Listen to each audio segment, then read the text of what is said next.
All right, so welcome everyone to today's webinar, Navigating the ELD Technology Minefield. This is going to be a four-person panel of experts discussion today. I'm Luke Kibbe. I'll be your moderator today. Before we get started, just a couple of housekeeping items. First of all, we've done many of these webinars now, and many of you are regular attendees, so if there's something you'd like us to cover in the next couple of months, please write it down in the chat box, and we'd love to hear your ideas.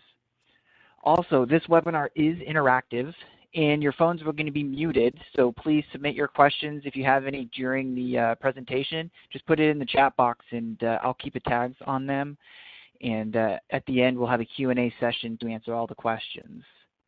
And lastly, you will be receiving the presentation and a link to the recording of the webinar, so keep an eye on that in your email tomorrow. As I mentioned, this is a four-person panel of experts discussion. We have, starting off today, it's going to be Ryan Walsh, our Glowstone's Business Development Manager. Heather Gray is going to be on chatting about, or she's our Vice President of Operations. Dave Gray, the President of Glowstone Trucking Solutions, is going to be on. And Tony Hugo, our Director of Safety, will wrap us up at the end. It is now only 5 months as of today until the ELD mandate officially goes into effect, and there's a new information about ELDs coming out every day, from the Supreme Court last month to Congress today. On top of that, everyone and their brothers are soliciting ELDs. So whether you've selected an ELD provider or not, there's many landmines that can cause damage to your company if you're not prepared or if it hasn't been brought to your attention yet. And the minefield is big, and we will walk through it in this webinar. We're going to be covering landmines when selecting an ELD platform, landmines when setting up the ELD system, landmines when managing the ELD system, landmines during Roadside ELD Inspection. It's going to be new for everyone. The personal conveyance landmine, and finally, ELD Out of Service landmines. And then again, we'll wrap it up at the very end with the Q&A session. So with that, we're going to get started. I am happy to introduce Glowstone's Business Development Manager, Ryan Walsh. Welcome, Ryan, and take it away. Okay, can everybody hear me just fine? Great. So I'm Ryan Walsh. I'm with Glowstone Trucking Solutions, and I'm the Business Development Manager here. So my job is to help motor carriers like you find the appropriate technology solutions really to meet their DOT compliance needs and also their fleet management performance needs. So what I'm going to talk with you about today is watching out for those landmines that can really disrupt your business as you're searching for an ELD or telematics solution, okay? So just some couple of points to keep in mind as I go through the very short part of my presentation. Although most motor carriers historically have approached the adoption of new technology and software systems with a great amount of due diligence, and typically the buying cycle in this industry tends to be long because it is a conservative industry with smaller margins than most. The ELD mandate and its corresponding deadline of December 2017 for implementation has caused a lot of motor carriers to act without their accustomed due diligence. So as a result, many motor carriers have purchased or are in the process of purchasing an ELD solution which may or may not be appropriate to their needs. So I urge you, just because the government is saying that you have to do this, that you not react to this, that you plan intelligently moving forward. So this scenario also comes with a number of different outcomes. Maybe a motor carrier purchases a system that contains more capabilities than what their objectives require. On the other hand, maybe their ELD system only provides a means of fulfilling the mandate requirements, but does little else beyond that, so the motor carrier has little to no return for their investment. Or maybe the user interface, whether it's for the driver or for the administrator, isn't easy to use and providing a lot of value or insight to their operations. Any of these things could disrupt your purchasing of the right ELD solution. And then finally, all these solutions show the need in the trucking industry, all these situations show the need in the trucking industry, especially for small and mid-sized carriers like most of you, to fully understand how the ELD mandate will affect your operations, your business concerns, and your priorities. So today I'm going to take you through some very basic questions and parameters that you should consider as you search for the right ELD solution for your business. Luke, great, that's the right slide. So although we're going to discuss these three questions, also make sure your company is actually subject to the mandate. You might not be, especially if you're private, not for hire fleet, as many of these types of operations either stay inside of the short haul hours of service exemption radius, and they run less than a 12-hour day on duty.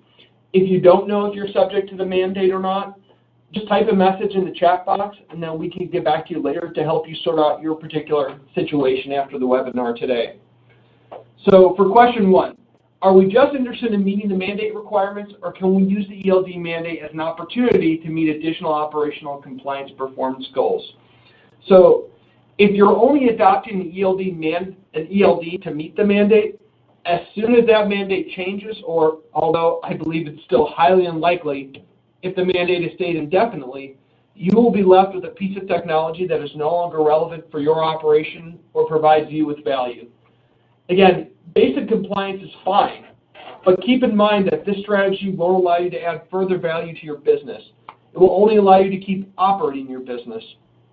As an example, many people who are taking on ELD solution, because it provides geographical coordinates and trip records for their drivers, plan to use it for IFTA reporting as well.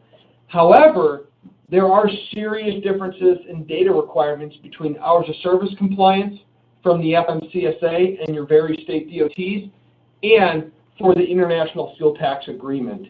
So I would caution you, again, if you're just using this for basic compliance, you may not be getting really what you need to. And if you want to use it beyond that, make sure that system can actually provide for all the applications you want to use it for.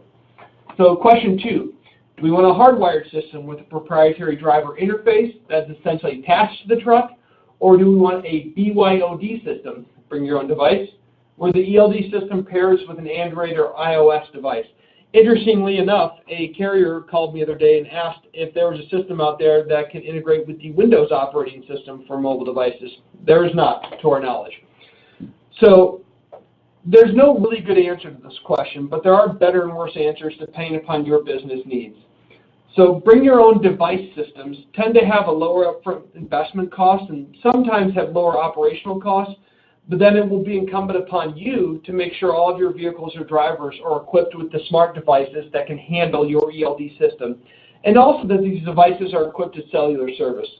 On the other hand, a system with proprietary interface technology and usually a cellular modem that is hardwired to your truck's electrical system are a complete technology solution and sometimes don't require you to go up and pick out more hardware. On the other hand, these systems can be more expensive and sometimes require a lease agreement, which can be a barrier to business for some motor carriers.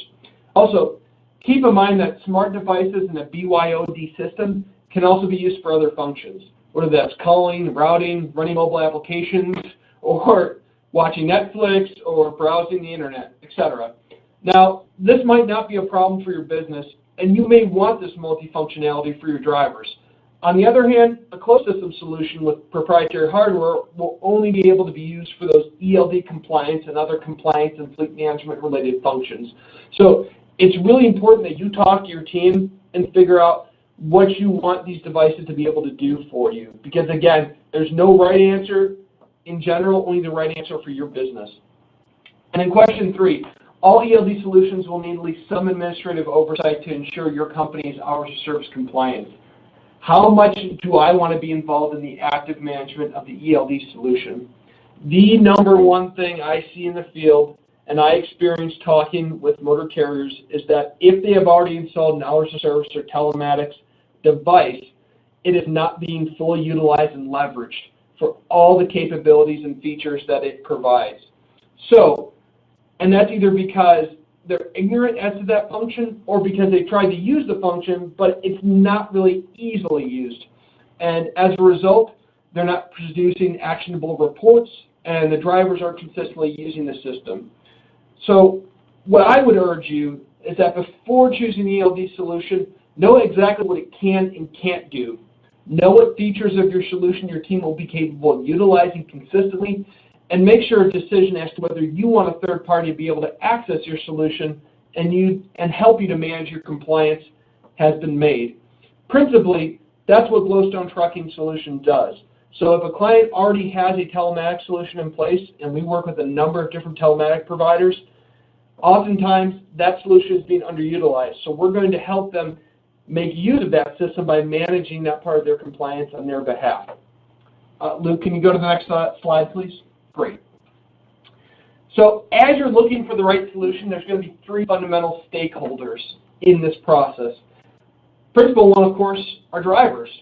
And when you're thinking about where drivers should be in this process, you have to make sure that it's easy to use, that it's functional, and that its uptime is close to 100% or as close as can be. Make sure your drivers understand and know how to use the system. Make sure that they're comfortable with the system, and that, most importantly, they can share the data from that system with the law enforcement officer. Keep in mind that when they go to the scales, or if they have a roadside inspection or a call from a law enforcement officer, if they cannot provide that officer with the hours of service data that they are looking for, or let's say they did their DVIR on their electronic platform, if they cannot provide that data, it's the same thing as not having it, and that's going to be a problem. Finally, make sure that data can actually capture, the solution can capture the data consistently. What we see on our end is that some solutions may not have a very precise geographical locating feature. So when you're going between jurisdictional lines, that signal may bounce from one state to another. And then going back to file your fuel taxes, you may have incorrect data and therefore incorrect filing. So it's really important that when you're choosing that solution, the drivers know how to use it, that it's functional, and that its uptime is going to be consistent. The second one are your admin and support personnel. And these are the folks I talk with the most, and what they have an issue with when they're using ELD solution or a telematics solution is that the data is not actionable. It can't be seen in an easy way, it can't be organized in an easy way, and they can't really produce reports that lead to actionable plans. So for example, they want to measure driving speeds, they want to measure harsh braking speed, they want to measure the fuel efficiency of their fleet, whatever that happens to be. Some systems may have that capability, but it's simply hard to produce those reports. Or the system cannot produce those reports. Either way, in order to have buy-in, make sure that whatever solution you choose, your admins can produce those reports and produce that data that they want to see, that they can take back to their bosses and say, look at the value that we're adding to the company. We're making it safer, more efficient, and more accountable. And then finally, owners. Now, maybe you may be surprised, maybe you won't be, but some owners are not interested in compliance and safety. They see it as simply the cost of doing business, and they want to put a minimal amount of investment into that part of their operations.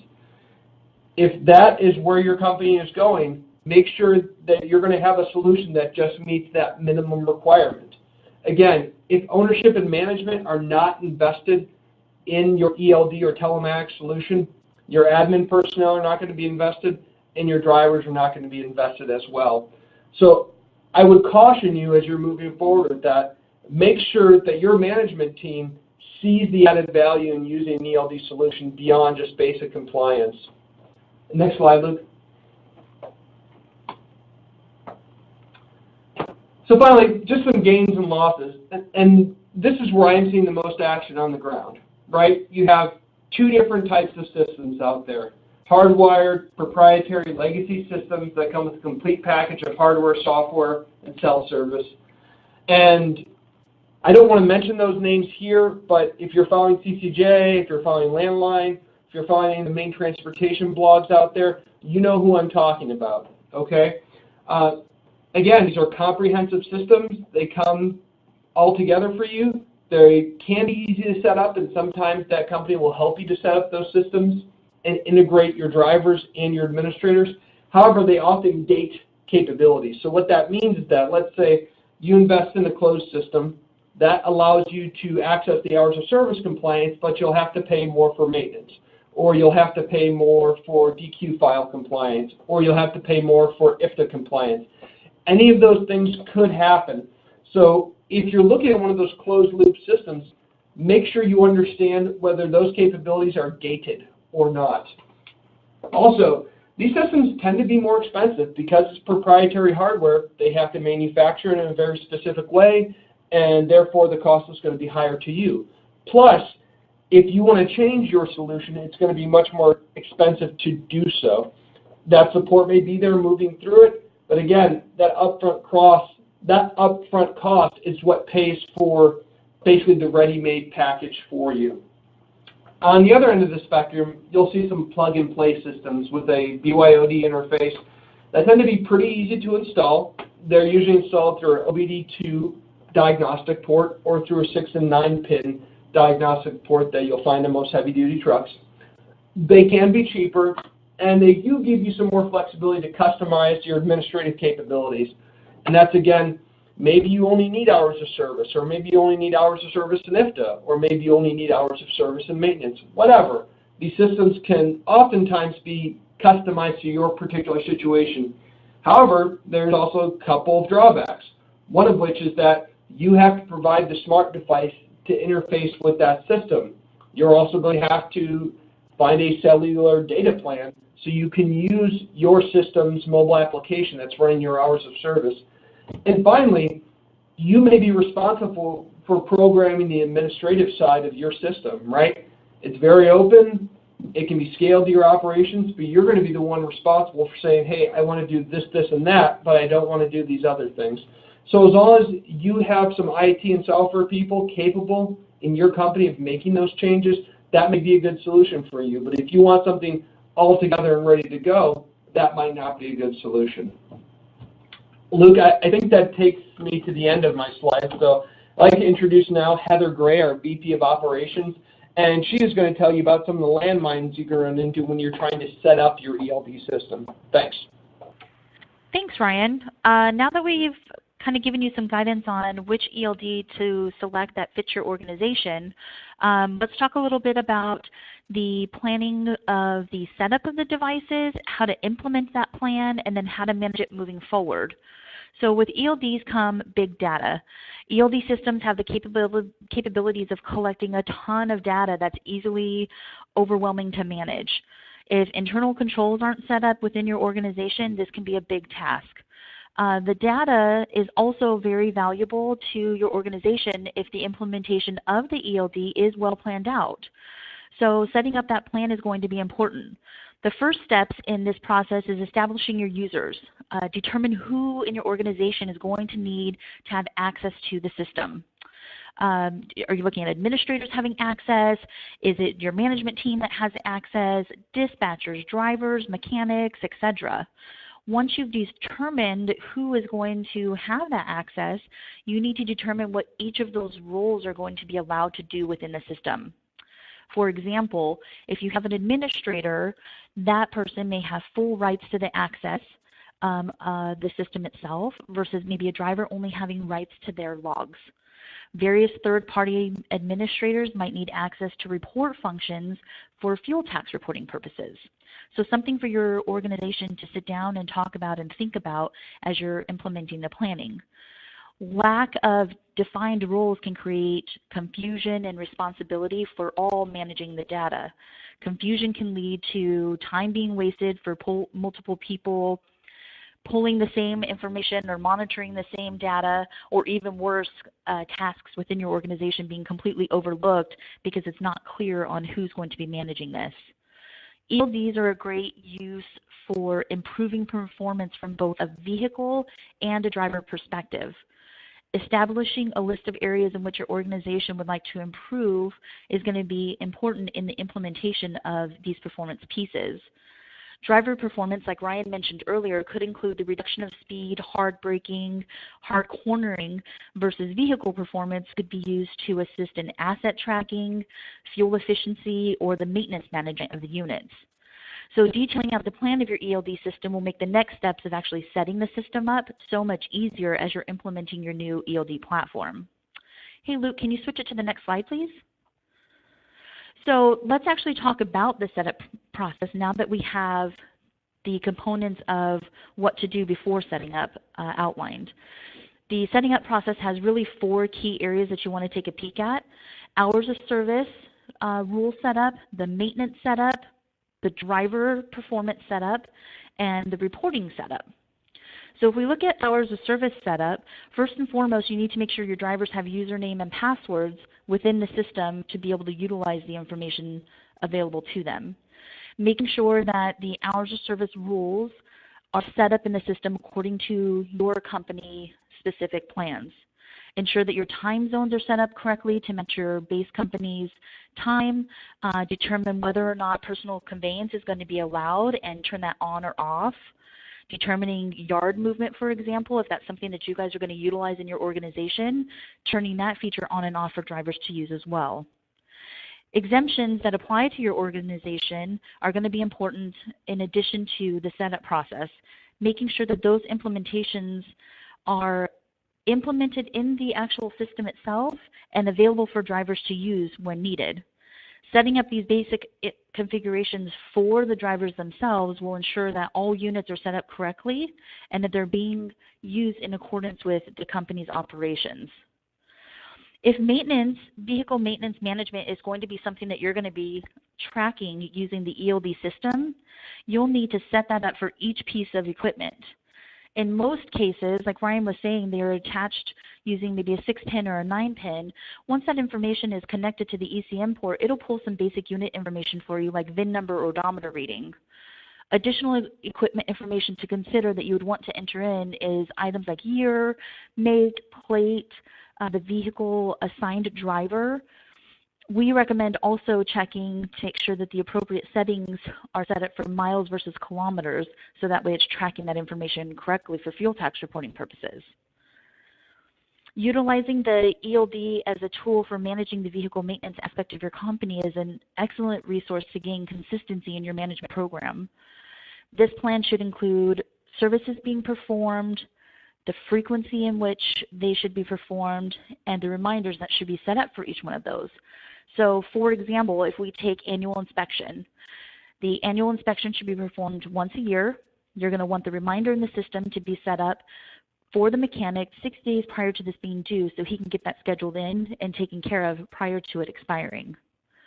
I want to quickly just mention to you guys the importance of not having those reminders set up, but also assigning them to their appropriate users responsible for handling those actions is critical. You can't just go in and set them up and expect for everything to take care of themselves.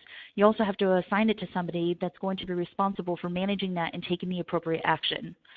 Failing to set those reminders up correctly can result in your company being assessed monetary penalties at the time of an audit.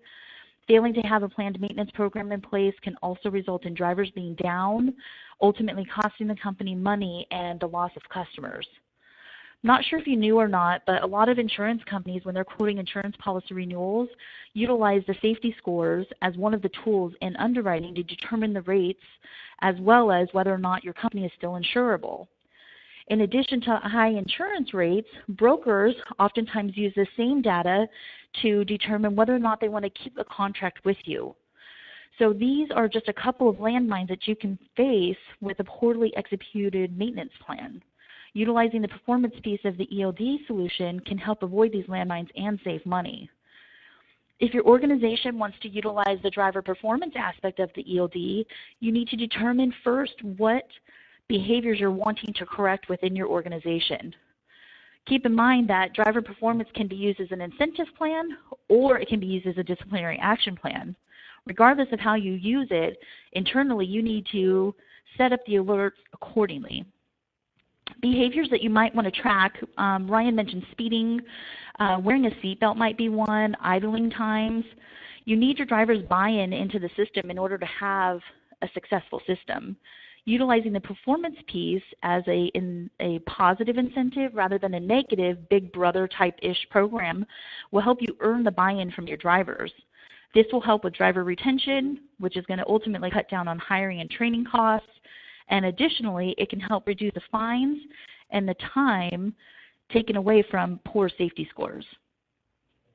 So we've got your established roles, the implemented rights of those roles, and then we've got goals set up. So now the big question is how do we manage all of this data effectively? This can be easily managed by the reporting features that are available within each ELD platform. You are going to have to determine what reports are available and establish internally the frequency of those reports and who's going to get them. Creating the reports, like I said earlier, alone is just not enough. You have to determine what you're going to do with these reports and devise a plan within your organization to handle those reports accordingly. This leads me to my final topic for today, which is training and management. Luke, can you switch it to the next slide? As I mentioned before, you have to have the buy-in of all personnel involved in order to make this successful. Even though this is my last topic in my conversation, it's a really important one, training and management. Who needs training? All users have to have training. You have to make sure that you have a designated trainer within your organization or multiple trainers who are going to be responsible for onboarding new users and ongoing training moving forward. Most importantly, your drivers must understand and know the ins and outs of the system. This will be the biggest challenge faced during roadside inspections and the easiest violations for you to avoid once the implementation goes live. You must train your drivers on how to use the system, how to display the required information to enforcement officers, how to troubleshoot the system in the event that the system fails, what steps they need to take, and educate them on where to find this information within the user manual in their truck. So you've got all your users successfully trained. The system is now ready to go and implemented, and it's just a matter of managing it. Take the time within your organization to establish who's going to manage each aspect of the system. This should include setting up of the personnel, setting up of the equipment, assigning of devices, troubleshooting, making driver edits when they accidentally enter information incorrectly. This is all going to be crucial. So just as a recap, make sure you sit down and make a strategic plan on who is going to be involved in this and what rights they need to have, how you guys are going to implement that plan, and what that training is going to look like for your drivers, and who's going to actually go in there and do that training. If you put all these pieces together, launching your ELD system will be easy for all users involved and help with the success of implementing the ELD system. Thanks for allowing me to share this information with you today. I'm going to pass you over to Dave Gray, the president of Flowstone. He's going to discuss landmines during the ELD inspection at Roadside. Dave, go ahead. And all right, thank you, Heather. I think before I get to the roadside inspection, I just want to expand a little bit about what compliance means change is going to mean in the daily workflow. So, Luke, if you could change the next slide, thank you. So, expanding upon what Heather was saying, it's not turning on the system and just letting it run. There's going to be ongoing work that needs to be done that the drivers are going to need to be aware of and that the back office is going to need to be aware of. So if we're just talking about ELD compliance, using it for hours of service, what are some of the workflow changes that need to be ongoing? And it's keeping the driver in compliance. So what does that mean? An ELD is going to simply record hours of service. It's going to automatically put a driver into drive once they reach 5 miles an hour. And once they are stopped for 5 minutes or longer, it's going to change their duty status into on duty, not driving. Those are the only two automatic hours of service designations that it's going to do. If a driver wants to go off duty, they have to physically select off duty. If they want to go sleeper berth, they have to physically select sleeper berth. So errors can be made. It's very easy to predict that a driver is going to end the day, forget to go off duty. The system will automatically put him or her into on duty, not driving, and the driver will go off to bed and wake up the next morning and look at the ELD and it'll show 0 hours. Well, they made a mistake, and the ELD systems don't allow edits to the driving time, but it will allow edits to on-duty not driving, sleeper berth, and off-duty time. So an edit would need to be made to go back and put him off-duty at the time that they went off-duty. So there's a whole editing process that needs to be done. Once edited, the driver needs to confirm that log, and which is basically his signature, his or her signature on that log saying that they agree with that log. So there's a process that needs to be gone through on a daily basis. You don't want to let those go, obviously, because a driver gets in the truck, not even looking at the ELD, gets in, starts driving, shows up at the scale, and there's 0 hours available, and it's all because of an error. That will obviously cause a problem. Other workflow besides the driver, just for the ELD, a dispatcher. A company can get in trouble with the ELD if a dispatcher, for example, is not looking at the available hours of a driver and dispatches that driver on a trip that's going to take more hours than they have available. That is knowingly dispatching a driver and telling them that they've got to drive without the available hours, and it can get you a violation, a very serious violation. You know, if you have a sales department, you know, they should be involved and know what is involved with detention, for example. Detention, you know, if a driver's having to sit 4 or 5, 8 hours to be loaded, unloaded, that is no longer, it cannot be fudged within the ELD system. And if you have a customer that is notorious for detention time, the sales department needs to be involved and let them know exactly what that's going to cost your company and how they need to help. So your entire workforce, you know, even the shop needs to be involved. If you have a shop and that truck is driven, you know, is being maintained, and then the shop foreman takes the truck around the yard to make sure everything is fixed, is collecting mileage, and that's unassigned miles. Those unassigned miles need to be assigned to somebody, and that's one of the things the FMCSA will be looking at. So really, it's your entire organization, just for ELDs, needs to be involved with the ELD system and be using it on a daily basis. And, you know, auditing logs does not go away. The ELD is not going to shut the truck off once it approaches 11 hours of driving, or it's not going to shut the truck off once the driver hits 14 hours on duty. Those violations can still happen. Somebody still needs to be monitoring for those violations. It should be easily within the reports that Heather mentioned to look at those, but something needs to be done about them as far as talking with the drivers and counseling the drivers, just like it is today with the paper logs. And if you go into an ELD with more than just ELD compliance in mind, you want to use it for other things and really maximize your return on investment by using, you know, some of the performance modules and the maintenance modules that can come with some of these units. It's really going to change management's daily workflow.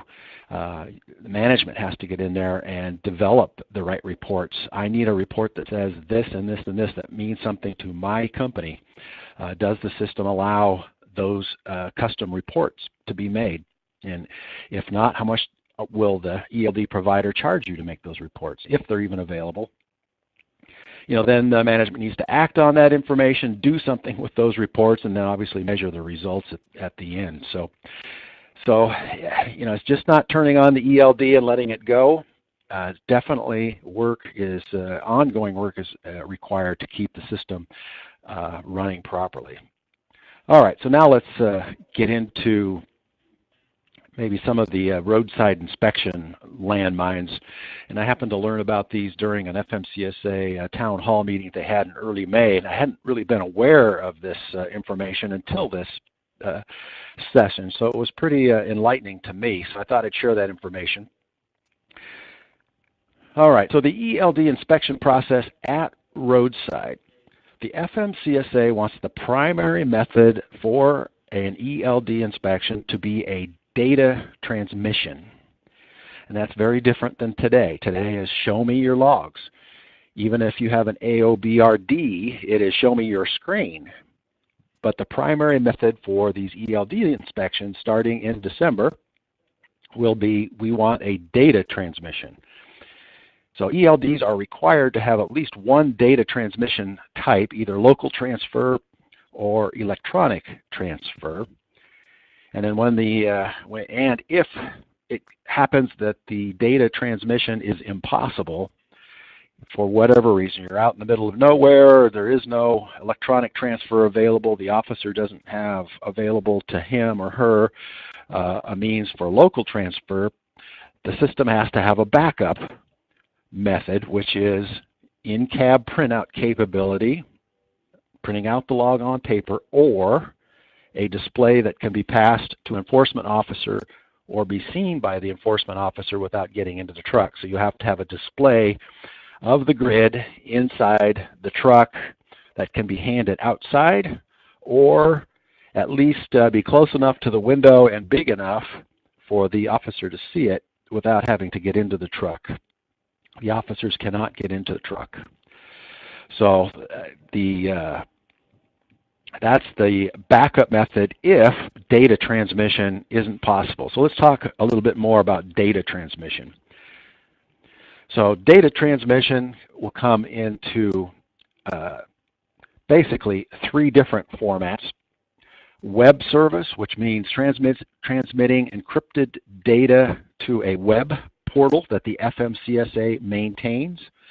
It can mean an email of data to a FMCSA website, which then puts the encrypted data into their system for reporting and for verification.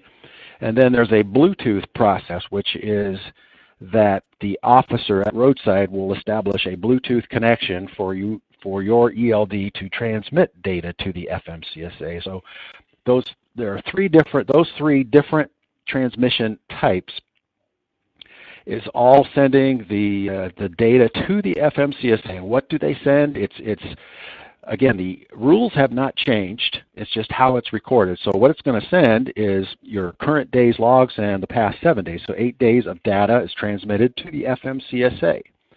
And again, that's different than from today. Today, you show the officer, and it's the officer standing there that looks at that data. Now it's going to go to the FMCSA.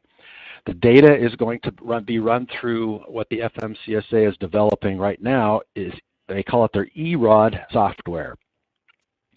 And that EROD software is going to obviously analyze the data, and it's going to generate a report of potential violations. And then once that report is generated, the report is going to be accessed by the roadside enforcement guy and compared against the annotations the driver has made within the E-log system. So annotations are going to become important. So if for example, there's a weather delay or a traffic delay that the rules allow for, those need to be annotated in the ELD just like they're annotated on a paper log. So this report that's generated at the FMCSA is going to be accessed by Roadside, and then the officer is going to take that report, compare it to the annotations, and it'll be up to that officer at Roadside to determine if there really is a violation or not. Now there's one other data transmission type. It's the USB stick, where the data is loaded onto a USB drive, and then that drive is input into an officer's laptop that has the EROD software on it. So that is the only time where the data is not sent to the FMCSA, but in order to use that process, the roadside inspector has to have a laptop and it has to have the right software on it to decrypt that data. So current AOBDRs that are out there using electronic logs today, a lot of them have, well, I'm just going to email my logs to the officer at Roadside, and they'll be able to pull them up in a PDF format or something, and they'll be able to look at them.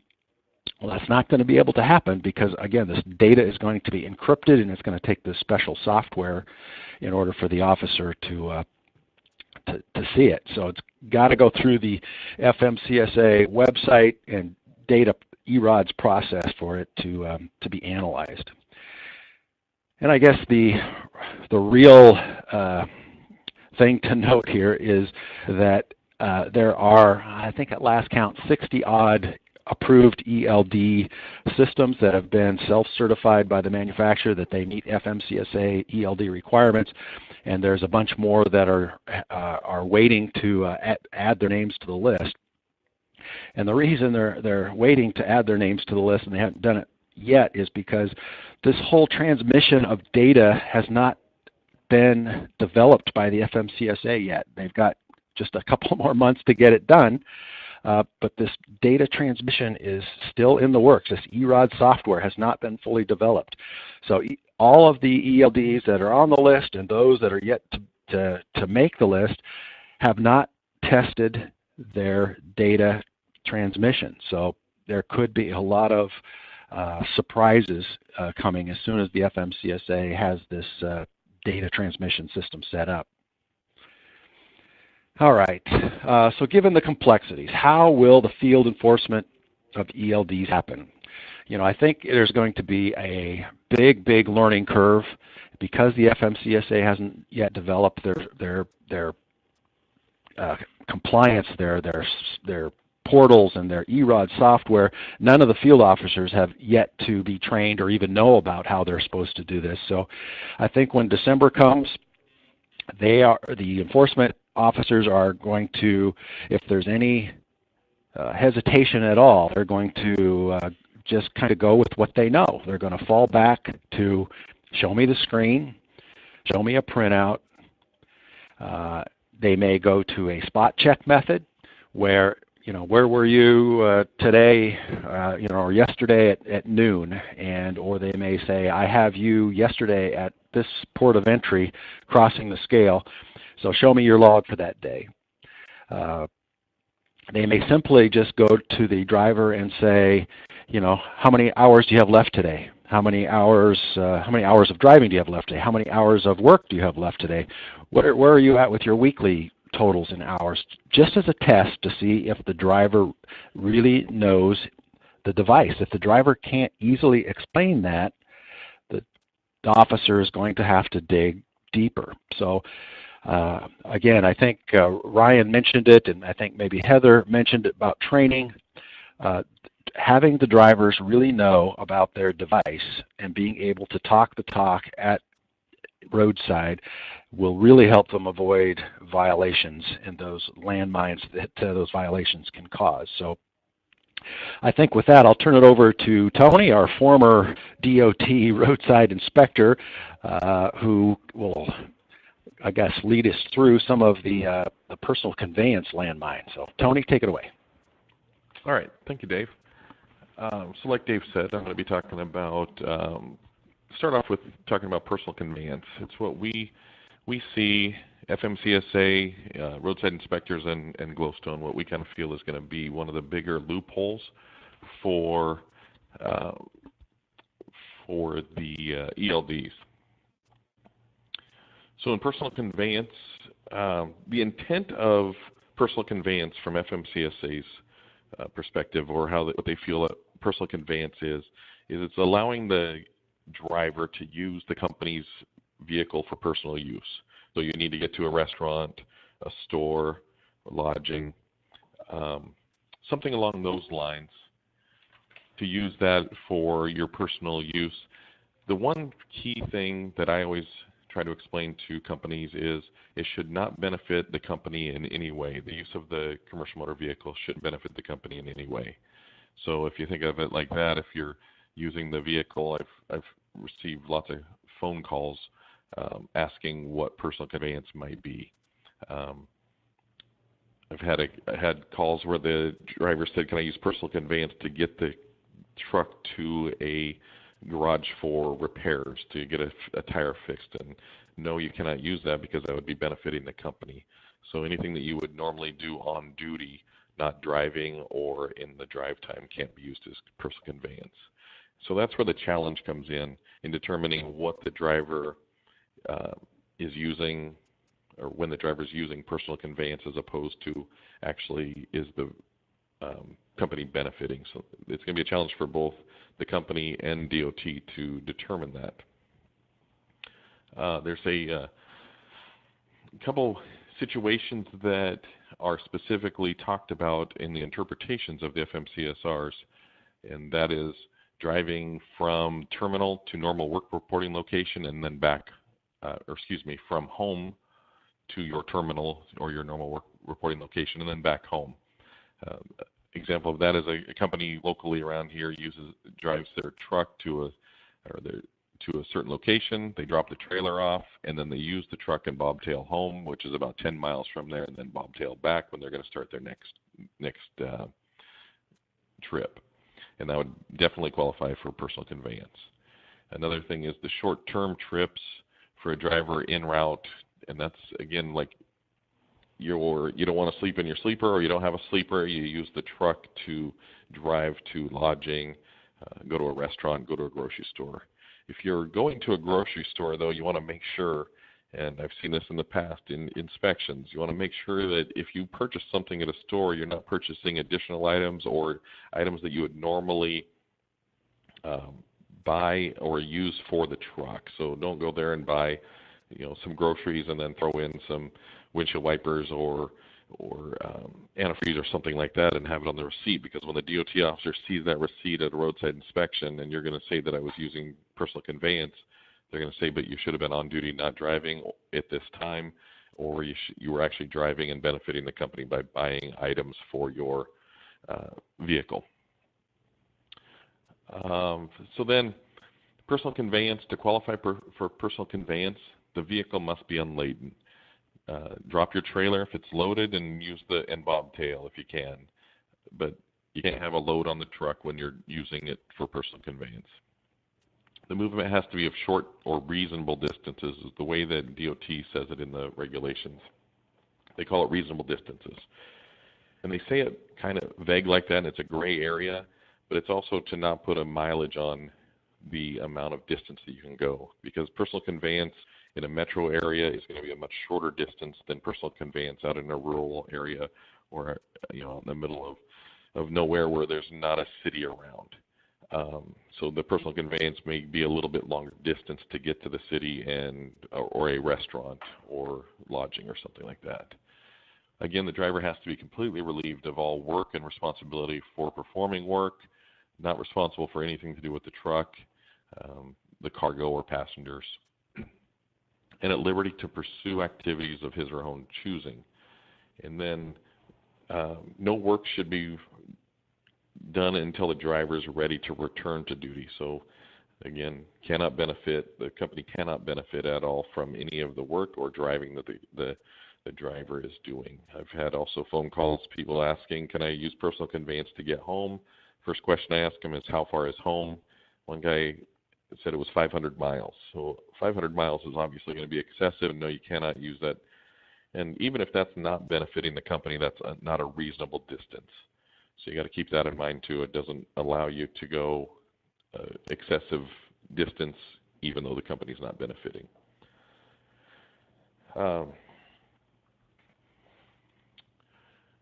So when you are recording the personal conveyance in your ELD, it's going to be,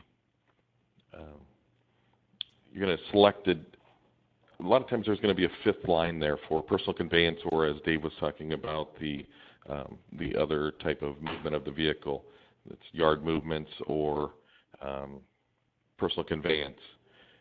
It's also going to need to be noted on the log so it stands out, such as like a dashed or dotted line, so it stands out from your drive time. But it's most likely also going to be on a fifth line if your company allows it. It allows personal conveyance.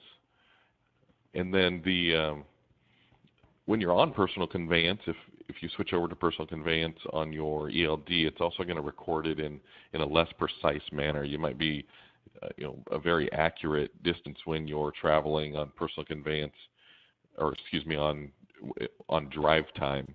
But when you switch over to personal conveyance, it's going to be much less accurate. Probably, have a radius of like 10 miles that you're somewhere within that 10-mile area, so they can't pinpoint exactly where you're going. So it gives you a little bit of freedom to travel. So that's about it for personal conveyance. If you have any questions or anything, feel free to add them in at the bottom here, and we'll try and touch on them when I'm done. But the ELD out of service landmines that you're going to need to be aware of with ELD, or excuse me, with the out of service criteria, comes out every year and takes effect April 1st of 2017.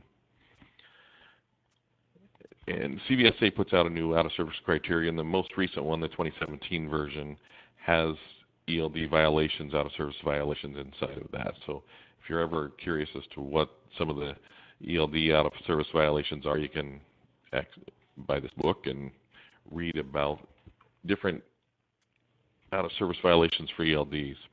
So we're just going to talk about a handful of the out of service violations, the more common ones. So for no record of duty status, if you receive a no record of duty status violation, it could be because of the fact that your ELD wasn't certified or registered with FMCSA, so it's not a qualifying ELD to use, and then that's going to result in an out of service violation that you don't have a record of duty status. Or if you're unable to produce or transfer the data, David mentioned that sometimes you're not able to, so you're going to have to go to a fallback method, either print it out or show them on the screen in the truck. If you can't transfer it to the federal database so that the officer or inspector can access that information, and you're not able to produce it to them and show them a screen, that's going to be considered not having a record of duty status. And then also failing to repair or replace a malfunctioning ELD within 8 days. Currently, the rule says that if you have a malfunctioning automatic on-board recording device, there's no set date or amount of time that you have to replace that in. But with the new rule coming with the ELD, you can only fall back to paper logs for a period of 8 days, and then you're going to have to repair or replace that ELD that's malfunctioning. So the most that you can use paper logs is going to be for 8 days. And then failing to log into the electronic login device. Obviously, if you didn't log into it and you're not recording your hours under your login, that's also going to be not having a record of duty status.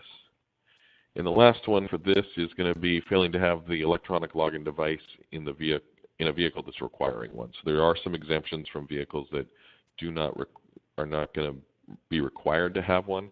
But if you don't meet any of those exemptions and you still don't have an ELD in your vehicle, then you're going to most likely receive that violation for not having a record of duty status.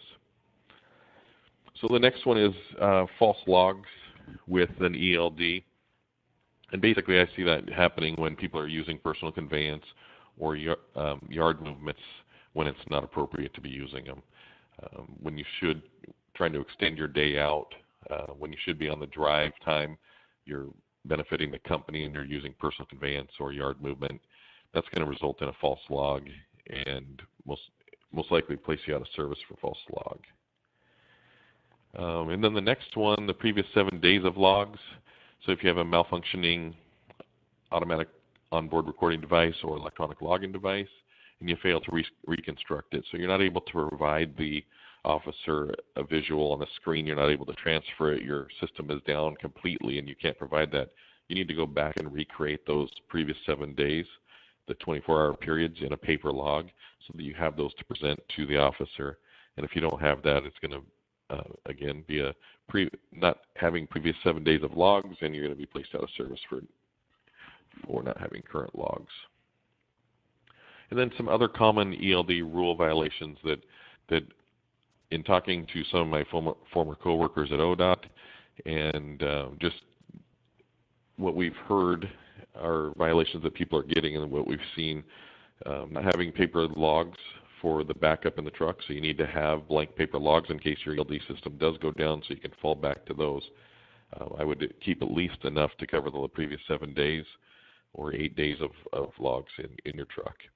and not having the written instructions in the truck, the manual for the ELD, not knowing how to troubleshoot it, or not having a guide to help you through the process of how your ELD works.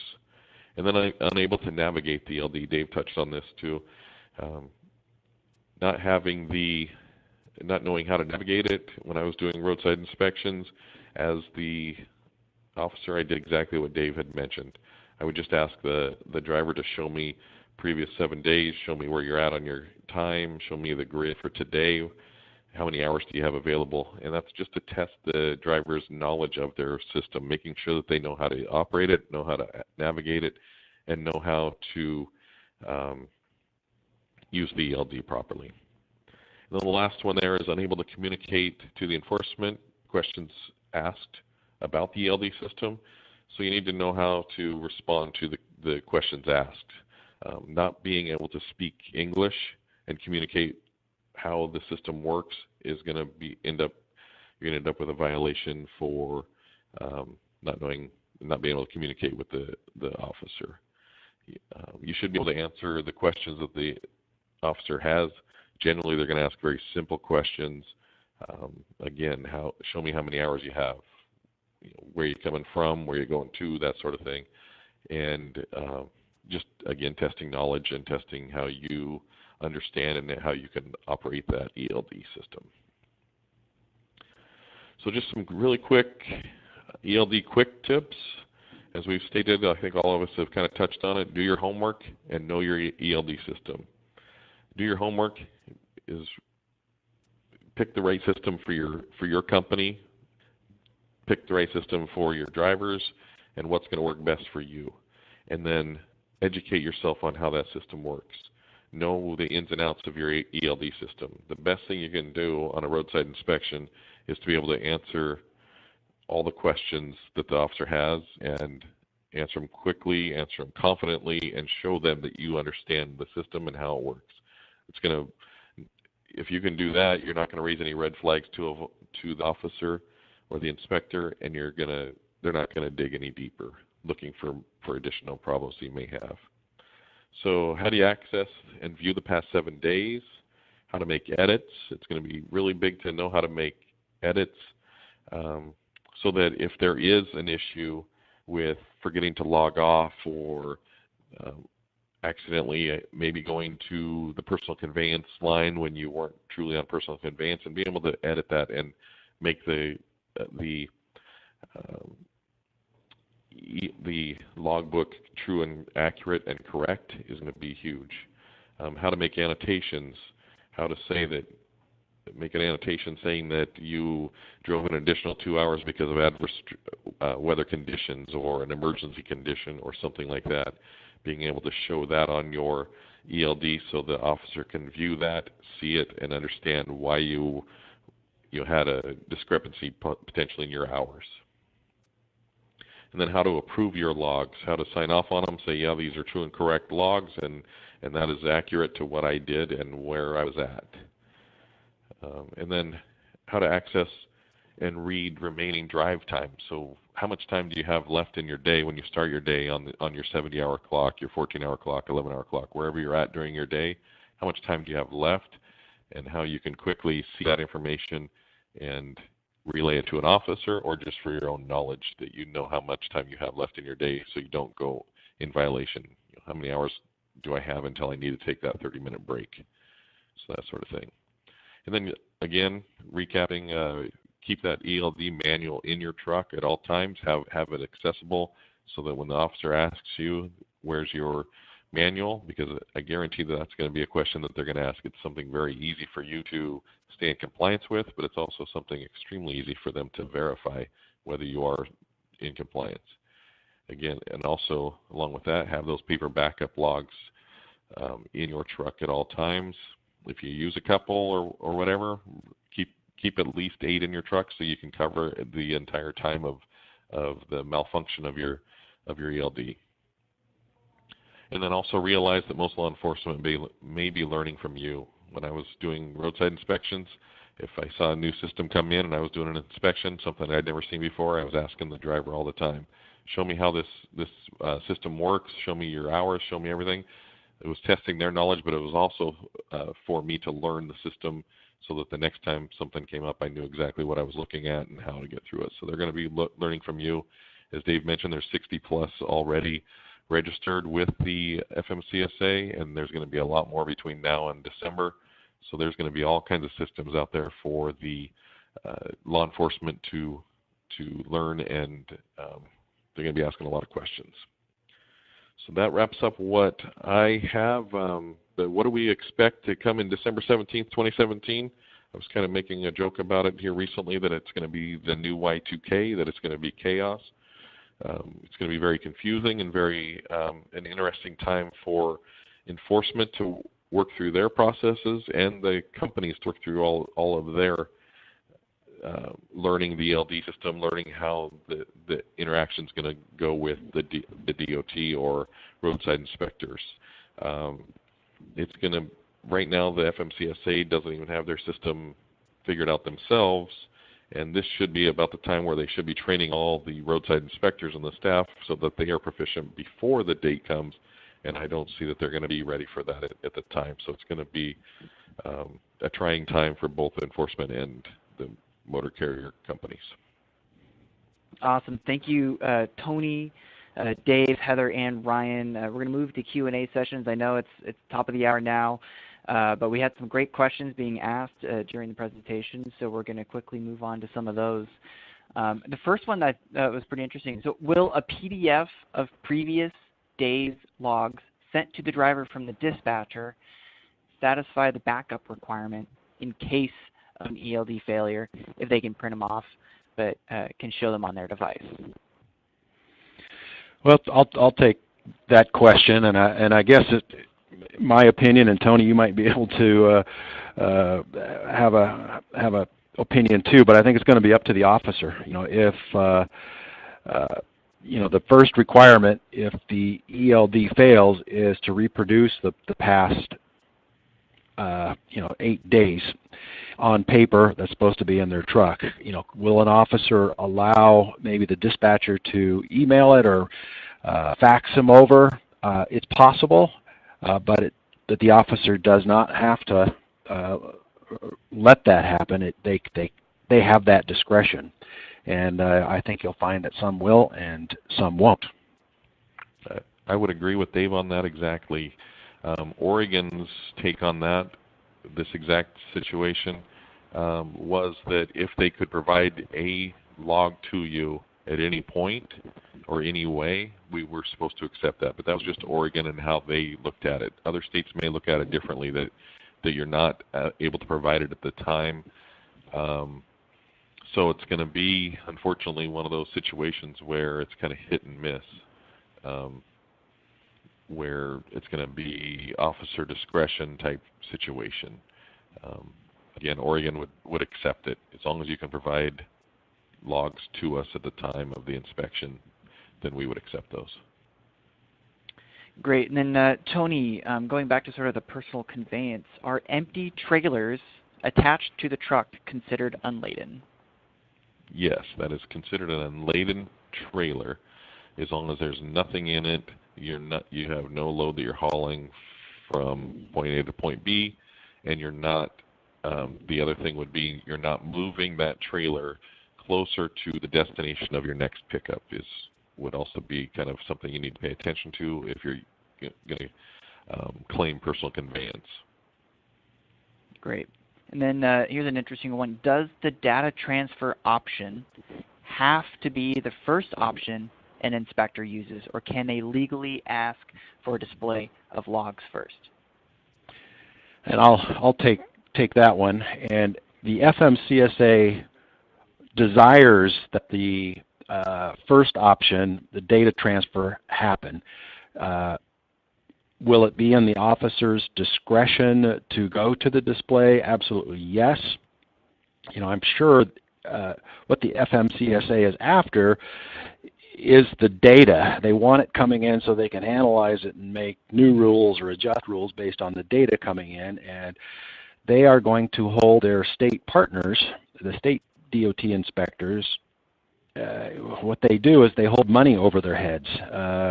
You need to do it this way in order to get this grant money. And if you don't do it this way, then you are not going to get this grant money and have it available for your state. So I think at first, especially in December, January, February of next year, when there's a lot of chaos going on, I think the inspector will probably, if there's any kind of unease at all in their training or whatever, they are going to simply ask for the display and bypass the data transfer. It's going to be a learning experience for them, and I think I think that will happen a lot at first, and I think as the systems evolve and the learning curves are experienced, I think it'll get more and more to being what the FMCSA wants, and that data transfer. Great. I got two more questions. The next one, comment and question, is drivers are forced to abide by hours of service rules 100%. We believe there'll be more out-of-service situations at shippers and receivers. Where do you see shippers, receivers, and brokers positioning themselves as the mandate goes into effect? Well, I'll take a stab at that one as well. I think as ELDs and the results of ELDs progress, it's going to force the shippers and receivers to, if they want their products shipped and arriving on time, they are going to have to become involved, certainly more involved than they are today. I think the FMCSA has no jurisdiction or very little jurisdiction over shippers and receivers, so they can't really make rules for them. However, if they are forcing, for example, maybe they take 8 hours to unload a driver and he's got no hours left, and they force him off their property. They can't spend the night. They can be held liable for forcing a driver to go over their hours. So they can be held responsible in a limited way. And I think as this whole ELD thing evolves, shippers and receivers are going to have to become aware of what they are doing to the trucking industry. So I think it can get better, and a motor carrier, certainly through the ELD systems and geofencing and all of the different capabilities that can be available in these systems, can actually document how long it takes, and then you've got documented detention time that you could go back and bill for, which before, in today's world, it's just kind of estimated and much harder to bill for. So it's going to be a learning curve for everybody. Great. And then last question I have, especially for those, the exemptions with AOBRDs for 2 years, will a DOT inspector ask the driver if it's an ELD or an AOBRD? And if the driver doesn't know, what would happen, do you think? I don't see the inspector really asking that question so much. I believe that they'll probably, they may ask that question, but they'll probably hopefully get knowledgeable enough about the difference between the two that I see the question being, maybe is it an integral or integrated to the system of the vehicle? And then that'll answer the question of the ALBR, automatic onboard recording device, or ELD. Because if it's hooked up to the engine, it's an ELD, or into the computer diagnostic system, it's an ELD. If it's not, then it could be an AOBRD. But I personally, when I was doing inspections, we didn't have ELD, we didn't have the separation, but looking at the way that I did inspections, I wouldn't ask that specific question so much. I would just do my inspection, and that's again a way that if they're going to send it, and I would prefer, if I was doing an inspection, prefer to have the information sent to the FMCSA's ERODS system, And then that would also kind of indicate to me whether they were in compliance with the ELD rule or not at that point. I don't know if I answered that, and if anybody has anything else to add in, that'd be great. And if there's any other questions too, I'll give you guys 10 seconds to type something in. Otherwise, we'll wrap it up. Thanks again for just sticking around a little after the hour here. It's been a good conversation. Lots of information's been sent. So definitely, again, thank you for Tony, Dave, Heather, and Ryan on chatting about the dangerous minefields that the ELD is presenting. I do see potentially one more question being typed, so I'll wait just a second. Oh, it's a thank you. So with that, we'll end the presentation. I do want to mention Glowstone. We have lots of great information on our website, from ebooks that you can download, other webinars to go check out that we've recorded in the past. But specifically, if you want more information on ELDs, we've done a lot of research for you. You can go to glowstone.com/geotab and learn about that option. And if you ever have any questions, you can always email myself or any of our staff. Again, look forward to the email either later today or tomorrow on the presentation, the PDF, and the recording of this presentation. So with that, again, thank you everyone for joining us, and hopefully see you next time.